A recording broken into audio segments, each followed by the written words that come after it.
बाबा महाकाल की नगरी से आता हूँ और ये मैं बाबा जी से तो नहीं मिला हूँ, लेकिन नीम करौली बाबा का नाम जरूर सुना था, जिसके लिए हमारे देश तो कम पड़ता है तो विदेश के लोग आकर के भी संत महंत की जो महत्ता है, उनके जीवन के रहस्यों से जब उनने अपने जीवन में परिवर्तन होते देखा, तो ये हमारी जो आस्था है, ये आस्था की जड़ें और गहरी करने का मौका मिलता है। ये ऐसे घटनाक्रम से मैं भी इन व्यवस्थाओं के आधार पर कई बार जो बाबा जी से मिले थे, ऐसे लोगों से मिलने का मौका भी मिला। ऐसे खास करके हमारे लिए तो ये सौभाग्य की बात है कि आज आपने बताया, मेरे को ही मालूम नहीं था कि भोपाल में आपका परिवार रहता है, और आपने कहा कि वो अपन मूर्ति का अनावरण करेंगे, तो मैं अगर यहाँ रहा तो मैं जरूर आऊंगा, ये पक्का कह सकता हूँ कि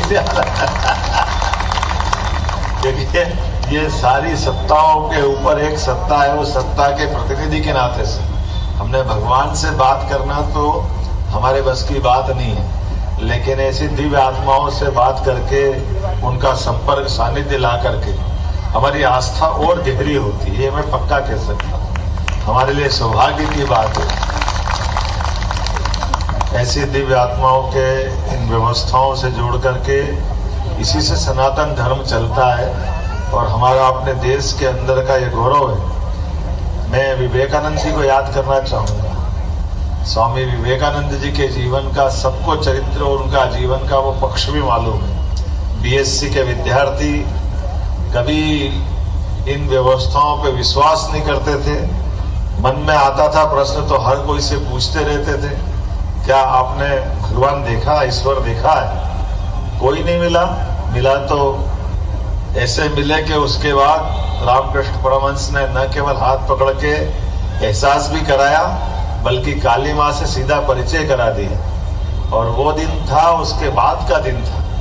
दोबारा कभी देवी देवताओं को देखने के मामले में विवेकानंद से मुंह से भी नहीं निकला। ऐसा उनका मन का वो जो जीवन का अनुभव है, और उसके बदले में क्या हुआ वो हम अपने नीम करौली बाबा में देख लेते हैं, ये सब संतों में देख लेते हैं। देवताओं के दर्शन करके हमारी आंखें तृप्त हो जाए, ये भाव भले ही अपने लिए कुछ पल का सुख हो सकता है, लेकिन सच्चे अर्थों में देवताओं से मिलकर के भक्ति की शक्ति मिल जाए, श्रद्धा मिल जाए, सबूरी मिल जाए, तो जीवन धन्य हो जाता है। इसलिए जीवन भर इस मार्ग पे जो देवता जोड़ते हैं, ये हमारे आध्यात्मिक संत जोड़ते हैं, वही भाव हमको नीम करौली बाबा और ऐसे सभी स्वनाम धन्य इस प्रकार की हस्तियों में मिलता है, जिनके जीवन काल में अपनी उलझन की कई कठिनाइयों का सरलता से समाधान निकाल देना, हमारे मन में आने उमड़ते घुमड़ते प्रश्नों का उत्तर दे देना, अपने जीवन में आने वाले ऐसे कई आरोह अवरोह के बीच में से मार्ग निकाल देना। अब हमारी अपनी लौकिक दुनिया में, ग्रस्त जीवन में इन उलझनों से घबरा करके कोई तो मार्ग मिलेगा, इस मार्ग के भरोसे जाते थे, लेकिन ये सत्ता ही आखिरी नहीं है। इन सत्ता के ऊपर परम सत्ता है, और परम सत्ता के बीच जाने का जो मार्ग आप बताते हैं, उससे ही जीवन धन्य होता है। हमारे लिए इस संसार में, नश्वर संसार में जिसका जन्म हुआ उसको सबको जाना, लेकिन आने और जाने के क्रम में अपने जीवन के उस जीवन की रहस्यों को समझते हुए अपने जीवन के प्रत्येक क्षण का उपयोग मानव सेवा के लिए करें, इस भाव को जगाते हुए आज हमारे बीच में से इतना लंबा समय निकाल करके भी हमने आज 125 साल हो गए, लेकिन बाबा जी को याद कर रहे हैं। मुझे इस बात का धन्यवाद राकेश अग्निहोत्री जी को देना पड़ेगा। राकेश जी आपका आभार है। कहाँ राकेश जी दिखे नहीं? राकेश जी इधर उधर भीड़ में क्या होगा? तो राकेश जी का मैं आभार मानता हूँ। राकेश जी ने कहा कि हम ये कार्यक्रम कर रहे हैं, और हमने कहा कि आप कार्यक्रम कर रहे हो तो हम कुछ भी करके किसी हालत में जरूर आएंगे, क्योंकि ऐसा लगेगा हमने महाकाल का रूप देखा है, तो अगर नीम करौली बाबा में देखा है।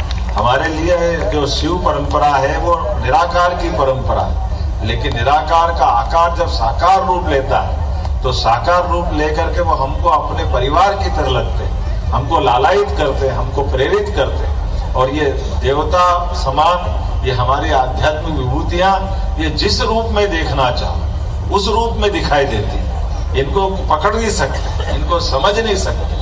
हमारे लिए भ्रम भी है, चमत्कार भी है, प्रकाश भी है, मार्गदर्शन भी है और गम्य भी है, अगम्य भी है।